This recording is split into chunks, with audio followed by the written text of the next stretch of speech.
Hola amigos, ¿cómo están? Saludos, bienvenidos a Contenido con Sentido que hacemos a través de la cuenta nuestra y también de @1051 Fuerza Musical. Hoy vamos con una entrevista para hablar de salud, pero salud masculina.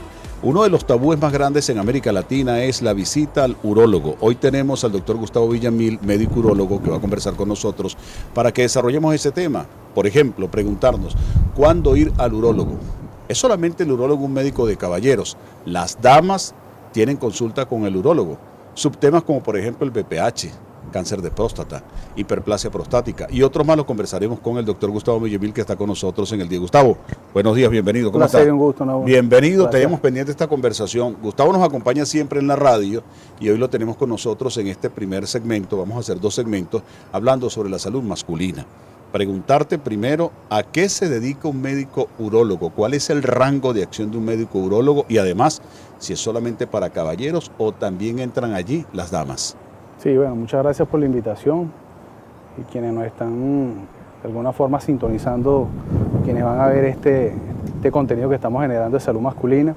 Efectivamente, nosotros los urólogos nos dedicamos básicamente a lo que es el estudio del funcionamiento y la anatomía de todo lo que es el tracto urinario, todas las patologías que tienen que ver con lo que es vejiga, próstata, uretra, y efectivamente también las mujeres van al urólogo. Es uno de los dilemas que más se escuchan en la sociedad, de si las mujeres de alguna forma asisten al urólogo. El 30% de ellas asisten con gran motivos de consulta, porque las infecciones urinarias son para hombres y mujeres y de alguna forma somos nosotros los responsables de verlas, de chequearlas y de medicarlas.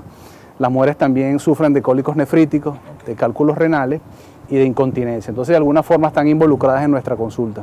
Fíjate que uno preguntaría porque socialmente siempre hemos dicho que el ginecólogo es el médico de la mujer y el urólogo es el médico del hombre. Hoy estás derrumbando un mito de que el ginecólogo sí es el médico de la mujer, no atiende hombre. Bueno, hay cosas que se han visto por allí del mundo de hoy que ha ido cambiando tantas cosas que pareciera que sí puede atender hombres el ginecólogo, pero eso es otro tema que desarrollaremos en otro programa. Pero sí el urólogo atiende a la mujer por las especialidades que estás diciendo concretamente. Un 30% de las mujeres. ¿Por qué un 30%? ¿Por qué divides ese grupo así? Bueno, sí, porque acuérdate que del 100% de la consulta urológica, el 70% son hombres, y son los hombres que van a su control de rutina por cáncer de próstata, disfunción eréctil, eyaculación precoz, hiperplasia prostática, problemas a nivel testicular, de erección, y ese 30% pequeño que se ha estudiado, que se ha demostrado, está dado por mujeres, sobre todo que el 90% de este 30% van es por infecciones urinarias recurrentes. Generalmente las mujeres que llegan a consulta con el urólogo son referidas en la mayoría por los ginecólogos. Okay. Y son esas mujeres que tienen infecciones urinarias recurrentes, y somos nosotros como que le damos la estocada final al tratamiento y al seguimiento. Ok. Yo pensaba que era el 30% de la población femenina que requería la atención del urólogo, por eso te preguntaba que si era solamente el 30% de la población femenina. Ahora, vamos a las enfermedades en específico. Primero, ¿cuál es la edad en que el hombre tiene que ir al urólogo? Porque se le tiene miedo al tacto rectal, que es uno de los otros grandes mitos que hay. En los años 60, 70, 80 hasta el 90, la mortandad por cáncer de próstata era increíble. La experiencia que tú tienes, esa estadística ha bajado, se ha tomado conciencia sobre los exámenes de próstata en razón de la edad y por supuesto saber cuál es la edad para ir a esa consulta. Bueno, fíjate que es una buena pregunta, porque ya el hombre de hoy en día, el hombre moderno que asiste al urólogo, si algo tenemos que agradecerle a la mujer, en este caso a las esposas, es que son ellas quienes están llevando en la mayoría de los casos a sus mujeres al urólogo. Y de alguna forma eso nos permite a nosotros hacer un diagnóstico a tiempo, porque son ellas quienes de alguna forma lo orientan y lo llevan y te lo dejan en la consulta. Ahora, hoy en día nosotros hablamos de que todo hombre mayor de 40 años o en esa edad debe asistir al urólogo, y más si tiene antecedentes familiares de cáncer de próstata, papá, tío, abuelo o cáncer de mama. Anteriormente se decía que después de los 45 años, de cada 9 personas en Estados Unidos masculinos, por lo menos uno va a padecer de cáncer de próstata. En Venezuela las cifras son diferentes, de cada 8, por lo menos uno va a tener cáncer de próstata. De 8 hombres que estemos aquí, por lo menos uno en esta grabación va a padecer de cáncer de próstata. No sabemos en qué momento, porque bueno, es una lotería, pero también tiene un potencial hereditario como son los antecedentes que te estoy nombrando familiares. Ahora, ¿Qué tenemos que hacer nosotros después de los 40 años? Bueno, tomar la decisión. El tabú sigue siendo el único factor importante en el examen físico urológico. O sea, si usted va a la consulta con un urólogo y el urólogo no le brinda el tacto rectal, la evaluación no es 100% confiable, porque resulta y pasa que es superior al antígeno prostático, que más adelante podemos hablar de esa prueba de sangre que muchos la aceptan y como que es la mejor decisión que toman, pero resulta y pasa que nosotros necesitamos dos factores interesantes, tacto rectal y antígeno prostático. Esas son las dos cosas principales que hacemos en la consulta urológica, aparte del examen físico, los antecedentes familiares y personales y lógicamente los ultrasonidos que hacemos para todo lo que tiene que ver con el sistema urinario. Cáncer de próstata inicialmente no da síntomas, y eso hay que tenerlo claro y dejarlo claro. Hay personas que te dicen, yo no voy al urólogo porque simplemente no tengo problemas para orinar, tengo buena erección y como no me duele nada, no tengo por qué ir.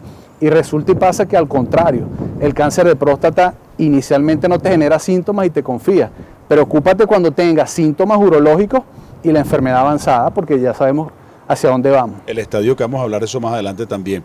Si yo aterrizo al lenguaje castellano, tú estás diciendo que si usted va a la consulta urológica y el doctor no introdujo su dedo, usted no le analizaron bien. Eso es lo que tú me estás diciendo. Exactamente. O sea, hablando en lenguaje castellano, porque el tacto rectal es eso.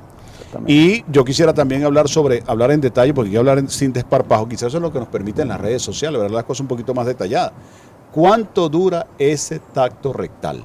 Bueno, fíjate que el tacto rectal tiene y lo hemos dicho siempre cuando hacemos publicidad, el tacto rectal dura solamente 4 segundos. 4 segundos que te pueden cambiar la vida. Es un tacto que no es doloroso, que por supuesto genera disconfort, pero no molesta. Realmente el tacto rectal, por la experiencia, no es nada doloroso. Genera tabú, sí, ya hoy en día no tanto como en los 80 o 90 como lo nombraba, pero realmente es algo rápido y que nos permite, porque ¿qué hacemos con el tacto rectal? Exacto, ¿qué busca el médico cuando hace ese examen? Que realmente ¿qué es lo que buscamos? Bueno, exactamente lo que evaluamos es la consistencia de la glándula prostática, que no sea una próstata sólida, pétrea, dura, porque si nosotros hacemos un tacto y encontramos una próstata que es una piedra, ya sabemos que tenemos sospecha de cáncer. ¿Qué más hacemos en el tacto? Bueno, si esa próstata en su alrededor no tiene nódulos, estas características de nódulos, porque es un paciente que va a tener un alto porcentaje de padecer de cáncer de próstata. Esos realmente son los dos parámetros que buscamos en el tacto rectal en solamente 4 o 5 segundos. ¿Cada cuánto tiempo se hace el tacto rectal? Una vez al año, como así las mujeres van al ginecólogo y se hacen su chequeo ginecológico. Eso es lo que debemos hacer los hombres mayores de 40 años. Ok, vamos a combinar ahora eso del tacto rectal con los exámenes de sangre, porque uno se la pasa leyendo revistas y quien le tiene miedo al tacto rectal dice, oye, mira lo que dice aquí, que ya el tacto rectal no es la prueba rey. Lo que falta es que diga, mira, la Organización Mundial de la Salud acaba de decir que el tacto rectal no hace falta. Falta solamente el examen de sangre y preguntarte, con tanta imagenología que existe en la actualidad, ¿no se puede llegar a través de esa forma de tener el detalle de la enfermedad? Sí, bueno, fíjate que nosotros, hoy en día si nosotros hacemos una comparación mucho más específica en búsqueda de reemplazar lo que es el tacto rectal por una resonancia magnética, todavía no hemos llegado a un consenso, por decirlo así, donde el tacto rectal se ha reemplazado por algún otro estudio. Tenemos resonancias magnéticas que nos pueden dar una visión de cuáles son las características formales de esa próstata, pero creo que es muy invasivo o es mucho a nivel de costos de que una persona no se deje hacer un tacto en 4 segundos y tenga que tener grandes gastos haciendo una resonancia magnética. Entonces yo creo que el tacto rectal sigue y seguirá siendo el gol estándar para el diagnóstico de cáncer de próstata, sobre todo para el diagnóstico. Entonces no vale la pena hacer un estudio tan costoso porque genera gastos cuando puedas hacer un tacto rectal que realmente no genera molestia. Traumático y el proceso que lleva la resonancia magnética. La preparación etcétera. Sobre todo. Entonces de alguna forma no es, como decían en los Estados Unidos, no tiene beneficio-costo para el paciente. Mira, la hiperplasia prostática, vamos a definir la hiperplasia prostática y ver si una persona que tenga hiperplasia prostática puede terminar en cáncer también. Se pueden tener las dos, preguntarte eso, y los estadios que tiene esa hiperplasia prostática y cuánto perjuicio puede traer en la salud sexual urinaria del hombre. Bueno, fíjate que la hiperplasia prostática benigna o el famoso crecimiento prostático es el crecimiento natural o normal de la glándula prostática en un hombre. Nosotros cuando hablamos del crecimiento prostático tenemos que tener claro la edad, ¿okay? No es igual la próstata de una persona de 25 años a la próstata de un señor de 45, 50 años. Que a veces en la práctica tenemos pacientes de 80 años que tienen próstatas pequeñas, bueno, una de 1 millón, pero generalmente con la edad, en la medida en que nosotros cumplimos años, la próstata va teniendo un crecimiento. Y es en ese crecimiento donde uno, si hay un crecimiento descontrolado o anormal de la célula, hablamos de cáncer de próstata. No todo el tiempo cáncer de próstata es porque la próstata crezca y sea más grande, y eso hay que tenerlo claro, porque cuando nosotros hablamos de hiperplasia prostática, la gente se imagina, mira, me dijeron que tengo la próstata grande y me va a dar cáncer. No, nosotros tenemos pacientes con cáncer de próstata con próstatas muy pequeñas. Aquí no importa el tamaño, sino el tipo de célula o de tejido que se esté desarrollando. Ahora, la hiperplasia prostática benigna, bueno, es un crecimiento lotería, con el tiempo va creciendo. No sabemos a quién nos va a tocar tener sintomatología más adelante. De repente tenemos 60, 70 años y somos unos chamos de 20 con una próstata muy pequeña, donde no tenemos sintomatología, no nos levantamos tanto de noche ni empujamos. Pero en el caso del cáncer de próstata sigue siendo una gran lotería, porque si no tenemos los estudios previos, la evaluación, un diagnóstico a tiempo, con una evaluación todos los años, realmente no te vas a dar cuenta. Hay pacientes que llegan a la consulta, llegan en estadios ya avanzados, que ya tú sabes del libro, que es un paciente que seguramente tiene metástasis por las características. Pero a todas estas es interesante siempre que el control sea preventivo, y es en la consulta donde realmente nosotros nos damos cuenta si estamos frente a una sospecha de cáncer de próstata o es simplemente un crecimiento prostático benigno a través de los ultrasonidos que realizamos. Okay, tú vas a la consulta, ves una hiperplasia prostática, una próstata bastante agrandada para la edad del paciente. ¿Cuál es el examen que mandan entonces para saber si hay cáncer, posibilidad de cáncer o no en ese paciente? Bueno, fíjate que nosotros tenemos dos cosas fundamentales. Tienes el antígeno prostático. El antígeno prostático es una proteína, es un marcador tumoral que realmente cuando aumenta en sangre te da sospechas para 3 situaciones reales.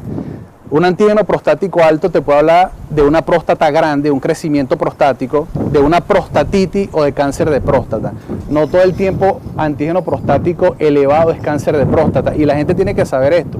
Va a haber muchos pacientes que se hacen un antígeno, se meten en Google y ven, tengo el antígeno alto, todo termina en cáncer. No, nosotros tenemos pacientes con cáncer de próstata con antígenos en 2, con antígenos normales. Aquí lo más interesante es antígeno prostático y tacto rectal.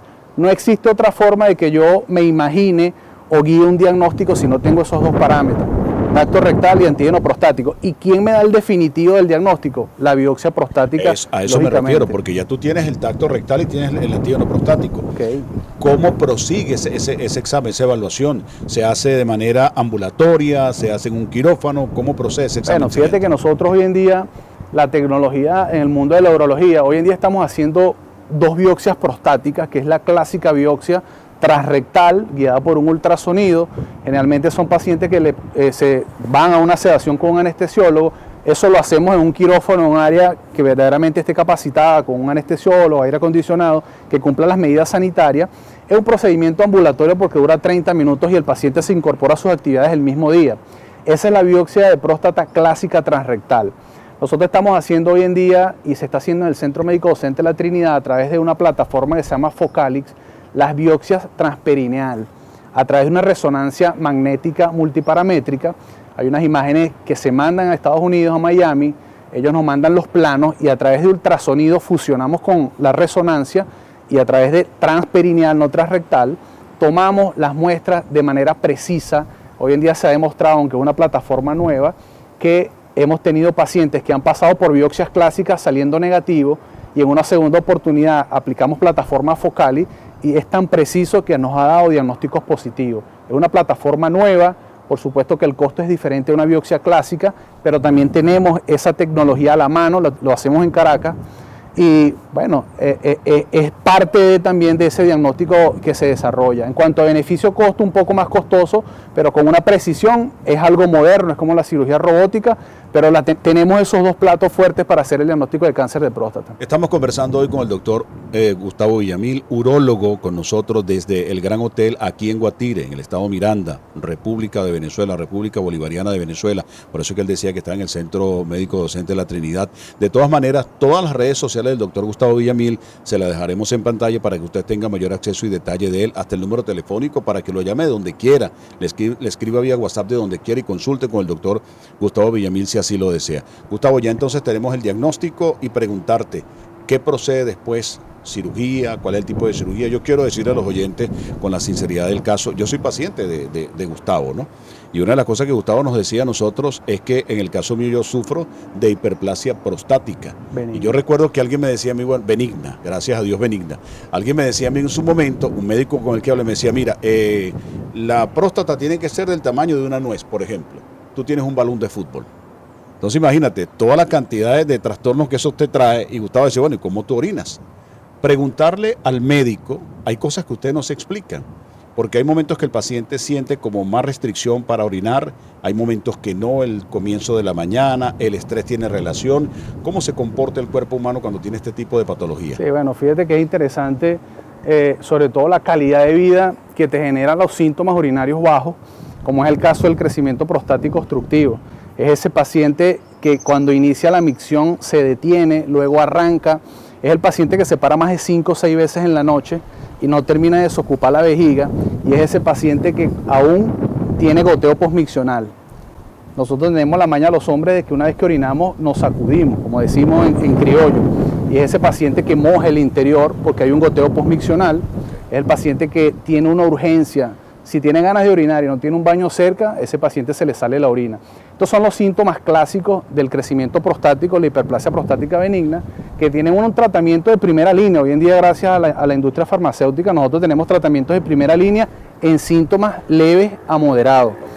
Paciente que ha tenido tratamiento médico, que por supuesto tiene un efecto o efectos adversos, y al cabo de 1 o 2 años ese paciente no mejora la sintomatología, ese es un paciente que seguramente por haber sido refractario al tratamiento, es un paciente que pasa a la otra fase de tratamiento quirúrgico. Okay. Tenemos una gama de tratamientos quirúrgicos hoy en día para la hiperplasia prostática benigna, que pudiéramos hablar un programa completo de todo lo que estamos haciendo, pero tenemos el tratamiento, lo estamos haciendo aquí en Caracas, en Guatire, en Venezuela. Hay tratamientos mínimamente invasivos, como es la resección transuretral de próstata, la cirugía robótica, las cirugías abiertas clásicas se siguen comportando, las seguimos teniendo a la mano. Hoy en día tratamos de que las cirugías sean menos invasivas, y hoy en día no trabajamos tanto con esas cirugías clásicas abiertas, porque bueno, la tecnología ha avanzado, tenemos equipos de punta que nos permiten a través de un solo orificio hacer una cantidad de cosas en el tracto urinario, como el caso de los cálculos, que ya anteriormente espatillábamos un riñón, hoy nos metemos a través de la uretra y ya llegamos endoscópico y con el láser sacamos grandes piedras de los riñones. Entonces, de alguna forma, tratamientos de primera línea existen, menos invasivos, pero bueno, hoy estamos, con el caso de la hiperplasia prostática hay una gama de tratamientos de punta. Lo interesante es, y es lo que siempre nosotros queremos que quienes nos escuchan entiendan, de que el control urológico a tiempo es la mejor opción, y la medicina preventiva siempre va a marcar la diferencia, porque en el caso del cáncer de próstata, que a pesar de que tiene cifras de incidencias reales, de cada 8 en Venezuela uno va a tener cáncer de próstata, tiene la capacidad de que si usted hace un diagnóstico a tiempo, el 98% de esos pacientes en 5 años van a tener una sobrevida. Entonces es uno de los cánceres que se comporta de manera más noble. Por eso nosotros no justificamos que un hombre se muera de cáncer de próstata cuando hace un diagnóstico a tiempo. Cuando hablamos de cáncer de colon o cáncer de páncreas, vas a ver que la mortalidad es mayor. Cáncer de próstata sigue siendo noble. Yo hago el diagnóstico hoy, marzo, y ese paciente puede ser 25 marzo del año que viene y pudiera estar localizada la enfermedad. O sea, mira todo el lapso que te permite jugar con tratamiento, observación, mientras que hay cánceres que realmente no te da esa oportunidad. Entonces, vamos a hacer tratamiento, vamos a hacer diagnósticos preventivos que nos permiten de alguna forma dar, por supuesto, un pronóstico satisfactorio real para el paciente. Claro, todo esto va a depender del tiempo en que lo atajemos más temprano. Quiero cerrar, venimos con la segunda parte de esta entrevista, vamos a hablar del VPH, virus de papiloma humano, porque la alarma ahí es mucho más alta. Nosotros estamos en Guarenas, Guatire, zona roja, zona endémica para toda la gente en el mundo. Tenemos una alta incidencia de VPH. Queremos hablar de Venezuela, queremos hablar de América Latina, queremos hablar de las vacunas del VPH. Queremos hablar si es verdad que el VPH puede dormir en una persona, por llamarlo de alguna manera, estar contagiada y no desarrollarse el VPH, sino con el pasar del tiempo. Hay personas que lo tienen de manera activa, personas que lo tienen de manera pasiva. Hablemos de eso también en la próxima parte. Y por supuesto, recuerden que estamos con el doctor Gustavo Villamil, urólogo, conversando con nosotros hoy en Contenido con Sentido, a través también de nuestra cuenta en Instagram, @1051 Fuerza Musical. Ya continuamos con mucho más. Ya venimos.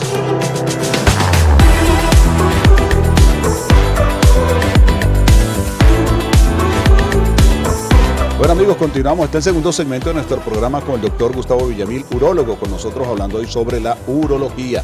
Hablamos en la primera parte del tema de la próstata, hiperplasia prostática, cáncer de próstata, el tema de la prevención y muchos temas más que desarrollamos en el primer segmento de este espacio. Nuestro canal de YouTube, @1051 Fuerza Musical, y nuestro espacio Contenido con Sentido. Gracias a la gente de Perfect Film que está con nosotros acompañándonos hoy, la gente de Zona Exclusiva, a nuestro equipo de producción, Germaris Torres, Tenis Pereira, que nos acompañan día a día en cada uno de los trabajos que hacemos en este producto que queremos presentarles a ustedes donde quiera que lo tengan y que por supuesto sigan nuestras redes sociales que las tienen allí y también las del doctor Gustavo Villamil. Gustavo, en este espacio vamos a hablar de otro tema que llama poderosamente la atención y que quizás es más endémico, se podría decir, el caso del VPH, virus del papiloma humano.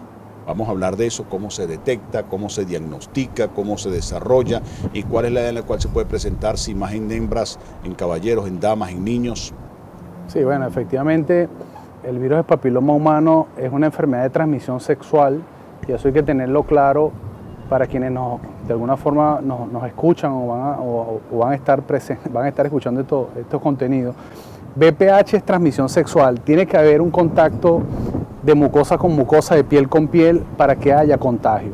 ¿Qué es lo que pasa con el virus del papiloma humano? Que tiene una incidencia importante en la población y es que el 80% de la población sexualmente activa va a tener en algún momento de su vida un encuentro con el virus del papiloma humano. Ahora, cuando nosotros hablamos de VPH, tenemos que hablar de la vulnerabilidad, de lo que representa y quién es más vulnerable entre el hombre y la mujer. La mujer sigue siendo hoy en día la más vulnerable por el tema del cáncer de cuello uterino. Cáncer de cuello uterino, primera causa, virus del papiloma humano. Y lo vamos a ver cuando esas mujeres van al ginecólogo a través de la citología, que se hace el diagnóstico, y es donde llegan realmente los hombres de esas mujeres a mi consulta, que muchas veces son asintomáticos. Otra cosa importante del virus del VPH es que los pacientes masculinos somos el 70% asintomáticos. ¿Qué significa eso? Que no tenemos lesiones ni verrugas. ¿Cuáles son los síntomas reales clásicos del virus del papiloma humano? Bueno, esas famosas verrugas o condilomas, que si usted ha visto un coliflor, se puede imaginar lo que es esa verruga, que salen los genitales, en el escroto, en la región del pubis, en el caso de la mujer en los labios y a través del cuello. Es por eso que las mujeres anualmente tienen que ir al ginecólogo a hacerse una citología y es la mejor forma de hacer el diagnóstico. En el caso de los hombres, a través de un examen físico. ¿Qué pasa con el hombre que no tiene lesiones pero que la mujer tiene el virus de VPH? A ese paciente hoy en día, gracias a un estudio molecular que estamos haciendo en consulta, que se llama PCR por hisopado, realmente es un kit que nos manda a un laboratorio en Caracas. Realmente el paciente va, si ese día no se lava los genitales, y a través de un hisopo, como cuando hacíamos la PCR en COVID, donde tomamos una muestra de la uretra y todo lo que es alrededor del prepucio y el glande, y eso se envía y se analiza como una prueba molecular y nos dice si tiene o no tiene lesiones, porque hay lesiones planas que no las vamos a ver. De esa forma es que hacemos el diagnóstico del VPH. Método de transmisión, ya lo dijimos, transmisión sexual por sexo anal, vaginal u oral. Es interesante que sepan que el sexo oral también es una puerta de entrada tanto para VPH como para HIV. Entonces, de alguna forma, lo más importante de este tema, que es un tema donde podemos hablar por muchas horas, yo te puedo decir que de cada 10 pacientes que yo veo en Guatire, por decirlo así, por lo menos 4 es por VPH. Entonces, creo que es una de las zonas donde más pongo o coloco la vacuna preventiva para VPH y es una de las zonas donde más hago electrocauterio para el tratamiento de esas lesiones. Nosotros este año iniciamos unas charlas o unas conferencias a través de colegios grandes en la zona, como el Belagua, Nuestra Madre, en chamos de cuarto y quinto año, y lo que queremos es que este año entiendan de que es una zona endémica, de que el virus es real y que de alguna forma a través de la vacuna, que ya la tenemos en el país, aunque es importada, podemos darle un parado a una pandemia, porque realmente el VPH, cuando a ti te hablan que de cada 10 personas que estemos aquí en una entrevista, 8 tienen el virus, es alarmante. Entonces, de alguna forma VPH es una situación real y yo creo que ya representa un problema de salud pública. No, y ahorita en la actualidad cuando la sexualidad a temprana edad está creciendo, y hablábamos fuera del aire de que ya a los 9 años se comienza a colocar la vacuna. ¿Se coloca a los 9 años por qué? ¿Por qué se habla de esa edad? Bueno, fíjate que cuando la vacuna comenzó aproximadamente hace 10 años, se hizo con una intención. ¿Y cuál fue la intención de la vacuna? De que se colocara la vacuna en pacientes de 9 a 16 años de edad, niñas y niños, con la intención de que a los 9 años se supone de que a esa edad no tienes actividad sexual. Si usted no tiene el virus de papiloma humano y usted se vacuna, no va a tener virus VPH en el resto de su vida. Ahora, es una buena pregunta cuando te dicen, doctor, aunque ya tenga el diagnóstico, ¿vale la pena que me vacune? Y efectivamente sí, porque es una vacuna que se coloca de 9 a 45 años, que va dirigida a través de unas cepas, recordando que el virus tiene más de 300 serotipos, unos de bajo riesgo y otros de alto riesgo, donde entra el cáncer de cuello uterino, el cáncer de ano, cáncer de garganta, en el caso de los hombres cáncer de pene, que aunque es muy baja la incidencia, entonces de alguna forma esa vacuna me protege contra esas cepas, por eso nos vacunamos. Un paciente que tiene VPH de bajo riesgo, en el caso de un hombre que le salieron 2 o 3 verrugas en el escroto, le ponemos tratamiento, le hacemos electrocauterio, lo vacunamos, ese paciente se va a su casa sin problema. Siempre le preguntamos si tiene pareja, si ha ido al ginecólogo, porque acuérdate que es una enfermedad de 2, donde yo puedo tratar al hombre, pero si la mujer lo tiene, eso pudiera ser un círculo vicioso. Y lo interesante de todo esto es que si usted tiene el virus de papiloma humano bajo riesgo y se acuesta con una mujer o un hombre que tiene alto riesgo y no está vacunado, usted va a adquirir el alto riesgo. Entonces, por eso es la importancia de colocarse la vacuna, porque me protege contra bajo riesgo y con alto riesgo. Me evita, me fortalece el sistema inmunológico y aún teniendo el virus, me permite incluso cuando vacunamos, yo estoy haciendo un trabajo ahorita donde he vacunado a más de 1.200 pacientes y por lo menos 600 pacientes no los vuelvo a ver en consulta para lo que son las recidivas de esas lesiones. El VPH tiene una cualidad que muchas veces el paciente, por el mismo sistema inmunológico, porque tenemos que entender que es una enfermedad del sistema inmunológico, hay personas que ella lo tiene y él no lo tiene, sí, eso puede pasar. Ella tiene un sistema inmunológico superior donde afortunadamente no ha tenido la enfermedad y si esta paciente apenas tenga las defensas disminuidas del sistema inmunológico, es una paciente que va a debutar.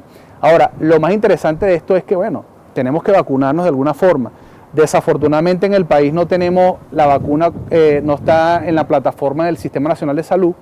Es una vacuna que tiene un costo, lógicamente, porque es importada, pero creo que ha sido uno de los avances en cuanto a las enfermedades de transmisión sexual más importantes que hemos tenido en los últimos años. Gustavo, fíjate que hablaste de virus y lo que yo he leído sobre virología, los virus, cómo se comportan, etcétera. Quiero que me aclares. En el caso del COVID, tenías que vacunarte porque te iba a dar la enfermedad, pero te daba con menos presencia, con menos síntomas, era menos riesgoso, inclusive el perder la vida con el virus del COVID. Ahora vamos a hablar de esto que también es un virus del papiloma humano. Tú me dices que si la persona se vacuna, no va a tener la enfermedad. Eso fue lo que entendí. Sí. O sea, queda protegido contra la enfermedad. Y aún teniendo la enfermedad, si se vacuna, esta no va a seguir avanzando.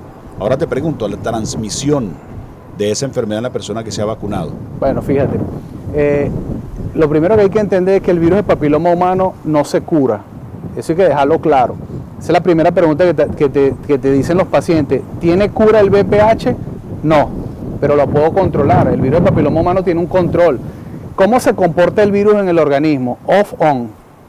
Hay una forma en que está activo y hay otra forma que está inactivo. Si usted tiene las lesiones o las verrugas, usted tiene todo el material genético en esa lesión. Por supuesto que un paciente que tenga las lesiones y las verrugas tiene actividad sexual, va a tener mucho más potencial de riesgo de infectar a la mujer o la mujer al hombre en este caso. Cuando usted trata a ese paciente a través de un electrocauterio o a través de las diferentes modalidades o tratamientos que tenemos, ese paciente pasa a una fase off, donde simplemente a través del fortalecimiento de la defensa o el sistema inmunológico es capaz incluso hasta de no contagiar a otras personas durante una fase. Aquí realmente el motor de todo esto es el sistema inmunológico. En la medida en que tu sistema inmunológico decae, puedes de nuevo incluso tener recaídas o recidivas. Es como el caso del herpes genital. El herpes no se cura y vas a ver muchas personas que tienen un herpes labial o genital y cada cierto tiempo aparece la lesión. Porque bueno, tiene el sistema inmunológico disminuido, fue a la playa, las defensas, entonces así es el comportamiento más o menos del VPH. En la medida en que usted tenga fortalecido el sistema inmunológico, usted va a tener menos riesgo. Lo que sí es cierto es que no tiene cura, que se controla, y lo ideal es que si ella y él lo tienen, los dos se traten, porque si no se convierte en un círculo vicioso. Ok, hablaste de las cepas del virus del papiloma humano y quisiera saber cuáles terminan en cáncer y cuáles no, porque me hablas de que algunas son cancerígenas y otras no. Y el tema que tocaste ahorita es importante, porque todo lo que es mucosa está en riesgo cuando hablamos de virus. Sí. Todo lo que es mucosa, por eso hablamos del tema del sexo oral, del sexo anal, del sexo genital también. Hablar de ese tema, cómo orientamos a la población. Bueno, fíjate lo interesante que está un poquitico distanciado de lo que estamos hablando con el tema de la circuncisión en los hombres. Esa mucosa de lo que es el prepucio en el caso de los genitales del hombre, que tiene una alta afinidad tanto para VIH, para VPH, en la enfermedad de transmisión sexual, nosotros seguimos recomendando que los hombres, ojalá cuando tengan aproximadamente en la adolescencia, los padres hicieran una circuncisión, una fimosectomía, no tuviésemos estas cifras reales. Realmente la circuncisión tiene un beneficio interesante en el transcurso de la vida del hombre, sobre todo para estas enfermedades, por la afinidad que tiene ese tejido. Te atajo. ¿Qué es la circuncisión? ¿En qué consiste circuncidar? La circuncisión no es más que prepucio, es ese cuerito que sostiene o envuelve el glande, la cabeza del pene. Muchos tienen problemas porque tienen mucho prepucio y eso genera infecciones urinarias. De hecho, cuando tú haces esa circuncisión, que retiras todo ese, por decirlo así, ese cuero, ese pellejo, que lo retiramos, es un paciente que va a tener menos posibilidad, desde el punto de vista de lo que es la higiene, va a tener menos mal olor, va a tener mejor actividad sexual, va a ser más placentera, va a ser menos infecciones tipo balanitis. Balanitis son todo lo que tiene que ver con hongos, bacterias a nivel del glande, y lo más interesante de todo es que va a tener una gran protección a la hora de tener la actividad sexual, porque no va a tener ese tejido que, como te digo, tiene una gran afinidad para todos estos virus. O sea, pero entonces, ¿por qué? Porque funciona como una especie de solapa que tiene el traje, sí, que guarde todo eso allí. Exactamente. Okay, exactamente. Ok, por eso que le explicamos a los oyentes para que sepan, la gente que nos ve a través de nuestro canal en YouTube, @1051 Fuerza Musical, que están viendo el espacio con el doctor Gustavo Villamil, urólogo, invitado con nosotros en el día de hoy. Hablamos de la vacuna, hablamos de que tiene un costo, se comienza a colocar a partir de los 9 años, no se cura el VPH. Me hablaste del herpes. Yo quisiera saber la afinidad, porque hay quienes entenderán que el herpes y el VPH, por ser lesiones físicas que se ven, que se palpan, que se observan con facilidad, pueden ser familia. No son. No son familias, son dos patologías diferentes. Pero son de transmisión sexual. Totalmente de transmisión sexual, y el mecanismo de transmisión sigue siendo igual. Sexo oral, anal y vaginal. La única diferencia del herpes al VPH es que las lesiones de VPH no son dolorosas en el 99% de los casos, mientras que las lesiones por herpes sí generan molestia, sí generan dolor. Son lesiones tipo úlcera o llaga, por decirlo así, okay, donde el paciente muchas veces tiene incluso hasta fiebre, escalofrío, y son lesiones tipo úlcera que generan una gran molestia, sobre todo cuando en esa zona cae agua, orín. O sea, tiene una clínica muy diferente que lo hace diferente al VPH. En el caso del VPH, para prevenirlo, el método anticonceptivo de barrera, ¿qué tan efectivo puede ser? Bueno, nosotros seguimos recomendando el único método de barrera económico, que lo tenemos a la vuelta de la esquina, y sigue siendo el preservativo. Seguimos apostando como método de barrera el preservativo. En el caso de VPH no tiene una protección del 100%, pero tengo que usar preservativo porque, claro, evito las lesiones a nivel del glande y del prepucio, recordando siempre que el preservativo llega hasta la base del pene y no me protege toda la zona del pubis. Vas a ver muchos pacientes que van a la consulta y me dicen, tengo VPH, pero yo uso preservativo todo el tiempo, ¿y por qué me salen las lesiones a nivel del pubis? Porque exactamente el preservativo llega hasta la base del pene, queda expuesto el pubis, y ese contacto a través de todo lo que es el canal, lo que es la vagina de la mujer, todo estos flujos que están allí, estas secreciones generan una fuente de contagio. Entonces, uso preservativo, sí, seguimos apostando a él, porque yo nada más no me protejo contra el VPH, con el preservativo también las enfermedades de transmisión, como la sífilis, como el HIV, como la gonorrea, o sea, hay una cantidad de enfermedades que tienen un método de barrera actual que es el preservativo. Y esa cantidad de personas que de repente dicen, bueno, yo termino el acto sexual, voy y me lavo, uso ducha vaginal, uso cualquier cantidad de remedios caseros que tienen en la historia, etcétera, etcétera. Las mujeres que se practicaban lavados vaginales, acabando en este caso con esa protección propia del órgano genital. ¿Qué tan efectivos son esos? Bueno, sabes que hoy en día nosotros, yo como urólogo, yo creo que el 90% de los pacientes que van a mi consulta por alguna enfermedad, bien sea de transmisión sexual o algunas enfermedades micóticas de la región, yo a todos mis pacientes les mando a que de una vez reemplacen el jabón por un jabón neutro. Hoy en día hay muchos jabones en el mercado íntimo, incluso los que usan las mujeres, que no tienen un pH alto y nos permite realmente evitar sobre todo balanitis, que es un motivo de consulta frecuente. Son esos pacientes que siempre están irritados con hongo y todo aquello. A todos les mandamos jabón neutro para que de alguna forma, desde el punto de vista higiénico, los genitales siempre estén bien. Ahora, lo que son las duchas vaginales, tengo entendido, y así lo veo con colegas ginecólogos que manejan más esto, un poquitico contraindicadas las duchas vaginales hoy en día por el tema de la flora vaginal y todo aquello. De hecho, el exceso de lavado de los genitales, tanto en el caso de los hombres como en las mujeres, se dice que tampoco debería de ser porque de alguna forma te predispone más a las infecciones como tal.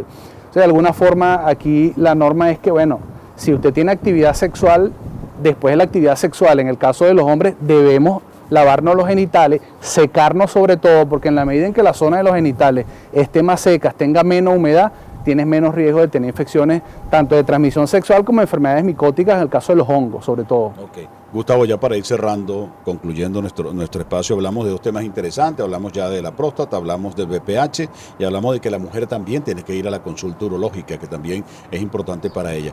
¿Qué otras situaciones para ti son alarmantes, son preocupantes y haces el llamado para que la gente vaya a la consulta con el urólogo, tanto hombres como mujeres?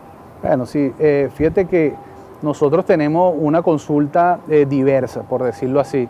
Cuando a ti te hablan de urólogo, ya a ti se te viene a la mente tacto rectal, cáncer de próstata. Y no, efectivamente, tenemos otras patologías, o no diríamos patologías, hay otras condiciones transitorias que también vemos mucho, y es el caso de la disfunción eréctil. Nosotros seguimos viendo con preocupación de que el 80% de los hombres que hoy en día sufren de disfunción eréctil o eyaculación precoz no acuden a tiempo a la consulta, y que ese 20% que lo hace gracias a su pareja, entendiendo que es un problema de dos, es un gran motivo de consulta.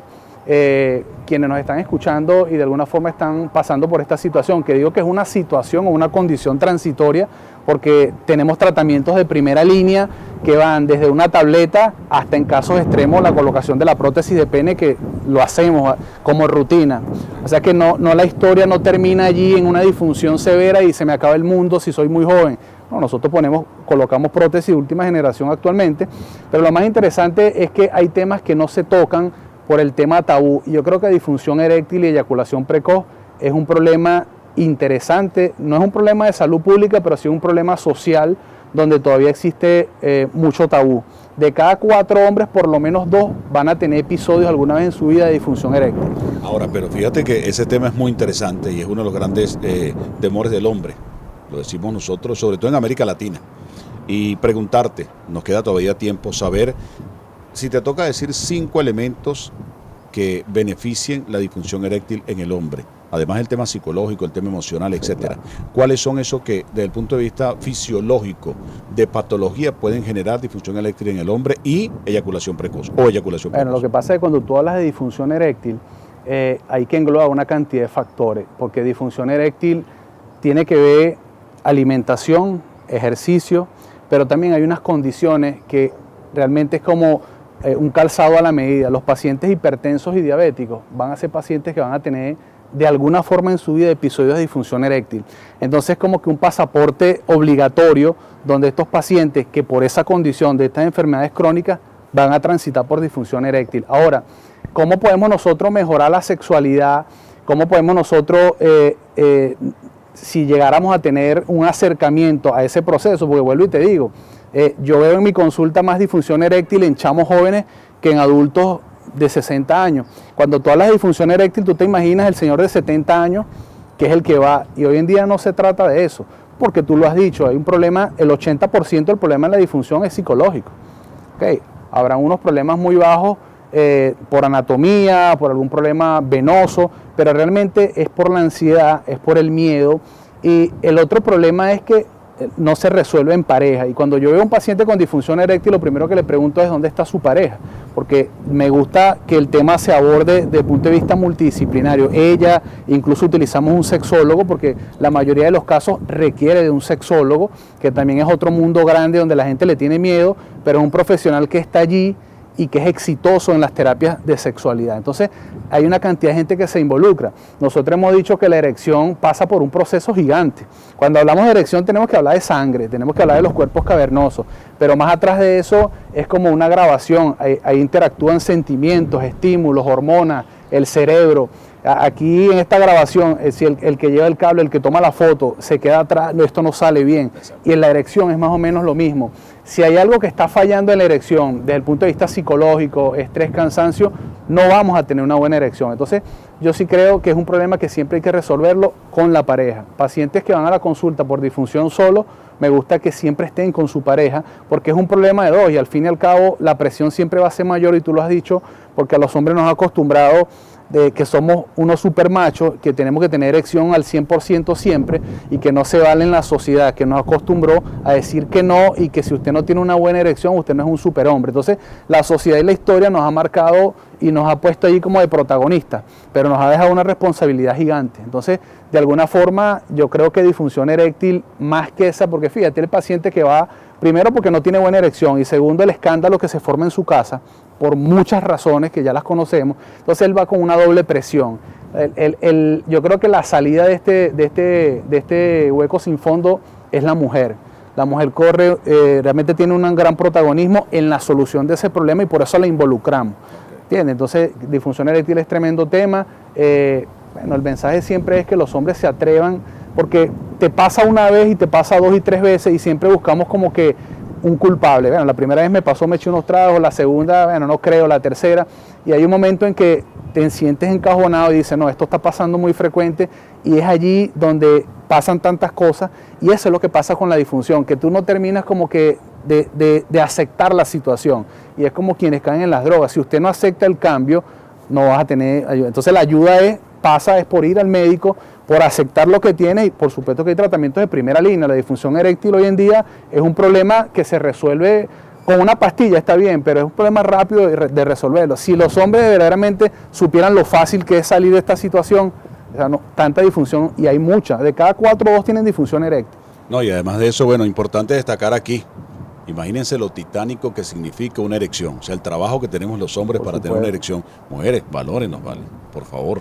Y el otro tema es, por supuesto, bueno, analizar que la sexualidad no solamente es la penetración, que quizá es uno de los temas que tenemos que revisar nosotros. No solamente es que el miembro tiene que estar erecto, sino que hay un entorno que lleva, por supuesto, a que se juegue bien en la relación sexual. Gustavo, agradecido de estar con nosotros en el día de hoy.